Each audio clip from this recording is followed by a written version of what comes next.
Bismillahirrahmanirrahim. Assalamu alaikum student. Today I am going to solve exercise 1C question 8 of Oxford Mathematics T2 8th edition. Before starting the question, I request you please subscribe my channel and press the bell icon button. Let's start question number 8.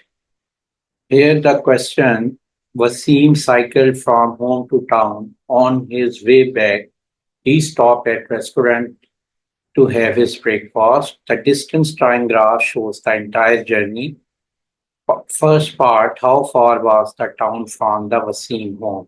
Distance time graph दिया गया है, x axis पे time है और Y axis पे distance दिया गया है।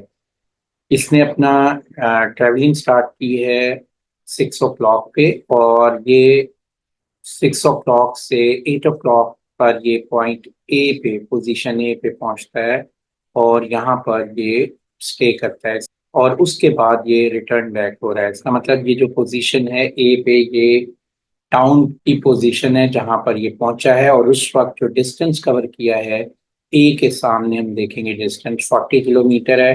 तो हम यहाँ पर इसका आंसर लिख लेंगे कि how far was the town from Wasim home, तो ये कितने किलोमीटर है, 40 किलोमीटर। उसके बाद नेक्स्ट है कि find the total time he stayed at the town and at the restaurant. तो अगर आप यहाँ नोट करो कि ये जो स्टे इसका है वो दो पोजीशन पर है। एक तो ये टाउन जब ये यहाँ पहुंचा है और दूसरा ये स्टे किया है इसने इस पोजीशन पे, जिस ये इसको हम रेस्टोरेंट की पोजीशन है, ये यहाँ पर इसने स्टे किया है। हमें मालूम कैसे होता है कि ये स्टॉप किया है इसने? तो देखिए जहां पर टाइम तो चेंज हो रहा है लेकिन डिस्टेंस सेम हो तो वो स्टॉपिंग पोजीशन होगी। देखिए ए पे टाइम 40 किलोमीटर है और बी पे भी 40 है, तो इसका मतलब ये है कि ये स्टॉपिंग पोजीशन है।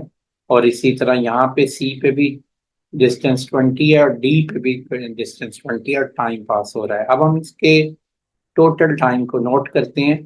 तो जो टाउन का टाइम स्टेइंग टाइम है वो है 8 आवर से 9 आवर, तो 9 - 8, तो 1 आवर हो गया है। और जो रेस्टोरेंट में इसने स्टे किया है उसका हम टाइम नोट करते हैं। तो यहाँ पर नोट करें कि ये जो टाइम है ये पोजीशन आ रही है और ये इसकी मिडिल वैल्यू है, हमने लेनी है। तो ये मिडिल वैल्यू अगर आप लें तो 10 से 11 के बिटवीन जो मिडिल होगा वो यहाँ पर सेंटर इसका बनता है 10:30। तो ये वैल्यू आ रही है 10:30 और यहाँ है 11, तो 11 - 10:30, तो ये मेरे पास 30 मिनट्स बन रहे हैं और यानी कि हाफ आवर्स। तो जो टोटल इसका टाइम बनेगा 1.5 आवर्स स्टेइंग टाइम है। अच्छा, एक चीज नोट करें कि यहाँ पर जो ग्राफ दिया गया है हमारी बुक में, उसमें 3 स्क्वायर्स बनते हैं सी से डी के बिटवीन। ये सेंटर क्लियरली मार्क नहीं है, सी और 10 और 11 आवर्स के बिटवीन ये सेंटर नहीं है जो यहाँ ग्राफ में है। तो अगर हम इस पोजीशन से वैल्यू काउंट करें तो 3 स्क्वायर्स बनते हैं। तो आपको मालूम है कि 5 स्मॉल स्क्वायर इसके इक्वल आ रहे हैं 1 आवर के, यानी 60 मिनट के। तो एक स्मॉल स्क्वायर में 60/5 12 मिनट्स बनते हैं। तो 12 × 3 हमारे पास 36 मिनट बनता है। लेकिन बुक में जो आंसर है वो सेंटर दिया हुआ है, इसने लिखा हुआ है कि 10 और 11 के बिटवीन सेंटर वैल्यू। तो अगर सेंटर वैल्यू लेंगे तो 30 मिनट्स बनेंगे। और अगर हम इन 3 स्क्वायर्स को काउंट करें जहाँ पर लाइन एग्जैक्टली मौजूद है इस ग्राफ के अकॉर्डिंग, तो वो एक स्क्वायर 12 मिनट का है और 3 स्क्वायर 12 × 3 36 मिनट के हैं। तो 1 आवर 36 मिनट आंसर हो सकता है। लेकिन यहाँ पर जो बुक में आंसर है वो 1 आवर 1.5 आवर है, तो आपने 1.5 आवर ही लिखना है। तो ये हमारा आंसर आ गया है। नेक्स्ट आ जाता है part third. Part third, find the gradient of OA, BC and DE, stating clearly what each gradient represents। देखिए यहाँ पर आपके पास फर्स्ट पार्ट में जो ओ ए लाइन दी हुई है इसका हमने ग्रेडियंट लेना है। तो ग्रेडियंट को हम एम से रिप्रेजेंट करते हैं और इसका जो फार्मूला होता है वो होता है vertical distance divided by horizontal distance, जिसको राइज अवर रन भी कहते हैं। राइज अवर रन का मतलब है कि आपने यानी वर्टिकल डिस्टेंस और हॉरिजॉन्टल डिस्टेंस की जो रेशो होती है वो ग्रेडियंट होती है, जिसको हम राइज ओवर रन कहते हैं। और इसको फाइंड करने के लिए हम कोई से दो पॉइंट मार्क कर लेते हैं। पहला हमने ए पे पॉइंट मार्क कर लिया और दूसरा ओ पे पॉइंट मार्क कर लिया। फिर हम दो लाइंस ड्रॉ करेंगे। पहले हम फर्स्ट पॉइंट से हॉरिजॉन्टल डायरेक्शन में एक लाइन ड्रॉ करेंगे और फिर हम पॉइंट सेकंड से एक वर्टिकल लाइन हॉरिजॉन्टल डायरेक्शन में जो हमने मार्क किया है वहां पे मार्क कर देंगे। जहां पर दोनों इंटरसेक्ट करती हैं वहां उस पोजीशन से लेके फर्स्ट पॉइंट तक जो डिस्टेंस होगा वो रन होगा, और इस पोजीशन से सेकंड पॉइंट तक जो डिस्टेंस आएगा वो राइज होगा। तो राइज की वैल्यू आपने कैसे नोट करनी है कि जो सेकंड पॉइंट है उसके वाई कोऑर्डिनेट की वैल्यू ले लें और फर्स्ट पॉइंट के वाई कोऑर्डिनेट की वैल्यू ले लें, वो 0 है। ये 40 first second coordinate second point के वाई कोऑर्डिनेट की वैल्यू 40 और फर्स्ट की 0, तो 40 माइनस 0 कितना आ जाएगा 40। इसी तरह हॉरिजॉन्टल डिस्टेंस या रन जो जिसको हम कहते हैं वो उसकी वैल्यू कैसे फाइंड करेंगे। जो सेकंड पॉइंट के एक्स कोऑर्डिनेट की वैल्यू आ रही है ये 8 r आ रही है और फर्स्ट पॉइंट की वैल्यू आ रही है 6 r, तो 8 - 6 इसका डिफरेंस लेंगे तो ये आ गया 8 - 6 2, तो 2 हमारा आंसर है। तो ये वैल्यू होगी 40/2। तो अगर आप इसके साथ यूनिट लिख दें तो ये किलोमीटर में है और ये आवर्स में है, तो ये वैल्यू आ गई है 20 km/h। और ये हमें शो करता है इसको स्पीड को। तो ये साइकिल की स्पीड है जो होम से टाउन की तरफ उसकी स्पीड बनती है, और ये स्पीड आ रही है 20 km/h। तो हम यहाँ लिख देते हैं कि यहाँ हमने लिख दिया it shows the speed of cycle between home to town. Part A की जो ग्रेडियंट जो है हमें रिप्रेजेंट कर रहा है। अब आ जाते हैं पार्ट बी पे। पार्ट बी का ग्रेडियंट हमने फाइंड करना है, बीसी लाइन है तो ग्रेडियंट ऑफ बीसी को हम एम बी सी यहाँ मैंने लिख दिया है। इसमें भी यही करेंगे, दो पॉइंट मार्क करेंगे और फिर उनमें राइज और रन की रेशो ले लेंगे। यहाँ पर देखते हैं कि ये मैंने दो पॉइंट्स बी, एक पॉइंट बी पे और एक सी पे मार्क कर लिया है। अब आपने इस तो यहाँ पर आपने राइज और रन की रेशो लेनी है। तो यहाँ मैं सबसे पहले मैं बी सी से एक हॉरिजेंटल डायरेक्शन में बी साइड की तरफ एक हॉरिजेंटल लाइन ड्रॉ करूंगा और बी से एक वर्टिकल लाइन मैं ड्रॉ करूंगा। दोनों जहां पर मीट करेंगी उस पॉइंट को मैं मार्क कर दूंगा। तो ये डिस्टेंस राइज है यहाँ इस पोजीशन से बी तक, और इस पोजीशन से सी तक रन है। तो इसको रन लिख लेते हैं, इसको राइज लिख लेते हैं। हॉरिजेंटल और वर्टिकल रेशो भी आप मेंशन करके लिख सकते हैं, यहाँ हॉरिजेंटल डिस्टेंस ये वर्टिकल डिस्टेंस। अब राइज फाइंड करते हैं। और तो राइज कैसे देखें जी, सेकंड पॉइंट है बी और इसका वाई कोऑर्डिनेट देखेंगे, बी का वाई कोऑर्डिनेट देखेंगे वो है 40 और सी का वाई कोऑर्डिनेट देखेंगे 20। तो ये डिफरेंस लेंगे 40 - 20, तो ये वैल्यू आ गई है 40 - 20, 20 km या 20 यूनिट्स। अब रन में भी तो यहाँ पर जो रनिंग है वो टोटल या हॉरिजॉन्टल डिस्टेंस क्या बनता है। हमारे पास ये इंटरसेक्टिंग पॉइंट है और ये पॉइंट सी है।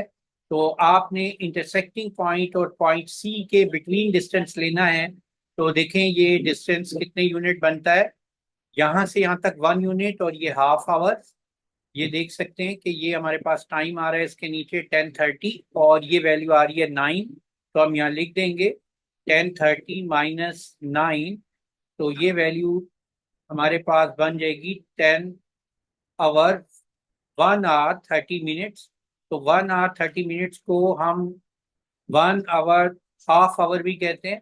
और ये वैल्यू को मैं सिंप्लीफाई करूंगा तो ये वैल्यू आ जाएगी 10 डिवाइडेड बाय 3/2। मैंने इसको मिक्स फ्रैक्शन से इम्प्रॉपर फ्रैक्शन में लिख लिया है। अब मैं इसको सिंप्लीफाई कर लूंगा, तो मेरे पास क्या आंसर आएगा वो देखते हैं हम। इसको मैं यहाँ लिख लेता हूँ 20 एज इट इज, और डिवाइडेड को मल्टीप्लाई में जब कन्वर्ट करेंगे तो ये रेसिप्रोकल हो जाएगा 2/3, और ये वैल्यू होगी 40/3। तो 40 को 3 से जब डिवाइड करेंगे तो 40 को 3 से जब डिवाइड करेंगे तो 13 1/3 वैल्यू बनती है। एक और बात नोट करें कि हमने इसकी जब राइज ओवर रन रेशियो लेनी होती है तो हमने ग्रेडियंट का बताना होता है कि पॉजिटिव है या नेगेटिव है। तो आपने लेफ्ट से राइट चेक करना होता है।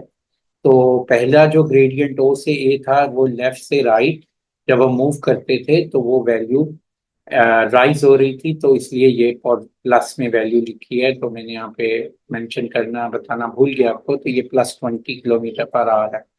जब आप बी से सी के बिटवीन मूव करते हैं लेफ्ट टू राइट, आप जब आप इसको देखते हैं तो यहाँ पर देखें लेफ्ट से राइट आप जब आ रहे हैं तो ये जो बी से सी जो है लाइन फॉल कर रही है, तो ये इसको मैं नेगेटिव में मेंशन करूंगा। तो ये आंसर मेरा क्या आ जाएगा, -13 1/। अब यहाँ भी ये वैल्यूज आपको पता है ये किलोमीटर में है राइज की, और ये हमारे पास जो वैल्यू है ये आवर्स में है। तो ये जो 20 डिवाइडेड बाय 1/2 इसका मतलब है किलोमीटर पर आवर। तो बेसिकली ये स्पीड ही है हमारे पास, ये स्पीड आ रही है। तो हम जब ये स्पीड है तो हम यहाँ लिख सकते हैं, यहाँ मैंने मेंशन कर दिया show speed of cycle from town to restaurant is minus 13 1/3 kilometre per hour. अब हम नेक्स्ट पार्ट पे आते हैं। नेक्स्ट पार्ट है speed, find the gradient of D E. देखिए डी ई का ग्रेडियंट भी उसी तरह हम फाइंड कर लेंगे, और इसके ग्रेडियंट को फाइंड करने के लिए मैं इसी 2 पॉइंट मार्क कर लूंगा और उनके बिटवीन रेशो ले लूंगा राइज ओवर रन की, या vertical distance over horizontal distance. ये मैंने 2 point D and D mark कर लिए हैं। अब हमने ग्रेडियंट लेना है डीई ग्राफ का।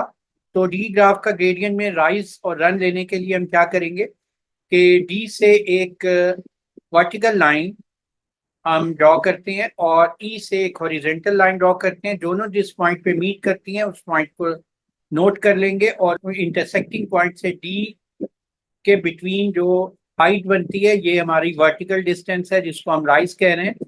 तो आप देखें कि डी के सामने जो वैल्यू आ रही है वो 20 है, और इस इंटरसेक्टिंग पॉइंट के सामने 0 आ रहा है। तो राइज क्या हो जाएगा, 20 - 0 20 यूनिट। और इसी तरह रन को हम नोट कर लेंगे। तो रन की जो वैल्यू है वो हम कैसे नोट करते हैं कि इंटरसेक्टिंग पॉइंट और ये फर्स्ट पॉइंट के बिटवीन जो डिस्टेंस है वो रन होगा। तो ये देखें यहाँ पर सेकंड जो हमारे पास जो ई पॉइंट है उसकी वैल्यू आ रही है 12, और ये इंटरसेक्टिंग पॉइंट पे 11। तो 12 - 11, तो ये वैल्यू आती है 1। तो 1 आवर जो हमारे पास है रन आ गया है। तो हम यहाँ पर लिख लेंगे 20/1 किलोमीटर पर आवर। तो ये हमारा ग्रेडियंट आ गया है। अब इसका ग्रेडियंट हमने देखना है कि ये नेगेटिव है या पॉजिटिव। हम लेफ्ट से राइट आते हैं। तो लेफ्ट से राइट अगर ग्राफ ड्रॉप हो रहा हो, फॉल हो रहा हो, जैसे कि यहाँ फॉल हो रहा है, तो ये वैल्यू नेगेटिव में आ जाएगी। और ये हमारा आंसर आ गया है gradient of D E -20 kilometre per hour. अब हम देखते हैं कि ये जो ग्राफ है ये हमें क्या डिस्क्राइब कर रहा है। तो उसके लिए ये ग्राफ हमें क्या रिप्रेजेंट करता है, it shows speed of cycle from restaurant to home, और ये है 20 किलोमीटर पर आवर। और ये नेगेटिव में इसलिए है कि ये रिटर्न कर रहा है, बैक कर रहा है, तो बैक पे डायरेक्शन चेंज हो गई है इसलिए ये नेगेटिव आ गई है वैल्यू। अब हम आ जाते हैं इसके पार्ट फोर्थ पे। Part 4, what is the speed of the following time at 7 hours. देखिए एक बात ध्यान में रखिए, इस क्वेश्चन को सॉल्व करने से पहले हमें स्पीड के बारे में मालूम होना चाहिए। स्पीड होता है डिस्टेंस डिवाइडेड बाय टाइम। और दूसरा इसका एक और वे है कि अगर डिस्टेंस टाइम ग्राफ है जैसे कि यहाँ दिया हुआ है, उसका जो ग्रेडियंट होता है डिस्टेंस टाइम ग्राफ का, वो ग्रेडियंट स्पीड के इक्वल होता है। तो हम सबसे पहले पार्ट ए करते हैं और उसमें देखते हैं कि 7 आवर्स पे ग्राफ कौन सा ग्राफ है जो 7 आवर्स पे बनता है। तो ये देखिए, ये 7 आवर्स है और इसके सामने हम एक वर्टिकल लाइन लगाई, तो ये ग्राफ ओ रे के बिटवीन है। तो ओ ए का ग्राफ जो एक स्ट्रेट लाइन है, इसका जो ग्रेडियंट होगा वो इक्वल होगा स्पीड के। तो हम यहाँ पर लिख लेंगे equal to speed equal to gradient of O A. वो वैल्यू थी हमारे पास 20 किलोमीटर पर आवर्स। तो आपने पार्ट थर्ड के पार्ट ए में देखा था, ये देख ले, हमने ग्रेडियंट ऑफ ओ ए निकाला 20 किलोमीटर पर आवर। तो ये वैल्यू मैंने यहाँ पर लिख दी है। अब आ जाते हैं सेकंड बी पार्ट पे। 830 आवर्स पे क्या स्पीड होगी। तो हम 830 पे देखेंगे कि 830 के सामने कौन सा ग्राफ बनता है ए से बी का, यानी ए से बी के बिटवीन स्ट्रेट लाइन है। तो ए से बी के बिटवीन स्ट्रेट लाइन का जो ग्रेडियंट होगा वो इक्वल होगा स्पीड के। और यहाँ हम लिख लेते हैं कि speed equal to will be equal to gradient of A B. तो ग्रेडियंट ऑफ ए बी, आप नोट करें कि जो line parallel to X axis होती है उसका ग्रेडियंट जीरो होता है, क्योंकि नो राइज इसमें है। जब राइज अवर रन कहते हैं ग्रेडियंट को, तो राइज अवर रन, तो राइज तो जीरो है, तो इसलिए zero over difference between A and B देखें 1 आवर है, तो 0/1 जीरो आ गया, तो ये जीरो है। तो हम स्पीड को क्या लिख देंगे, 0 किलोमीटर पर आवर। और पार्ट सी में है at 10:15 hours. At 10:15 hours note करेंगे कहाँ पर हमारी पोजीशन बनेगी ग्राफ पे। ये देखें, ये 10:15 जो है ग्राफ बी एंड सी के बिटवीन है। तो हम ये नोट लिख लेंगे कि स्पीड पार्ट सी में स्पीड एट 10:15 पे जो स्पीड बन रही है वो है, उसके सामने जो ग्राफ आ रहा है वो एक स्ट्रेट लाइन बीसी है, उसका ग्रेडियंट जो भी बनेगा वो हमारी स्पीड आ जाएगी। तो बीसी हम यहाँ पर लिख लेते हैं, ग्रेडियंट ऑफ बीसी। और ग्रेडियंट ऑफ बीसी आप फाइंड कर चुके हैं ये पार्ट बी में। तो ये वैल्यू देखें, एम बी सी हमने लिखा था -13 1/3। तो 13 1/3 स्पीड को हम नेगेटिवली मेंशन नहीं कर रहे क्योंकि ये स्केलर वैल्यू है। तो 13 1/3 किलोमीटर पर आवर आपने सिर्फ वैल्यू मेंशन करनी होती है। तो ये हमारा सोल्यूशन आ गया है।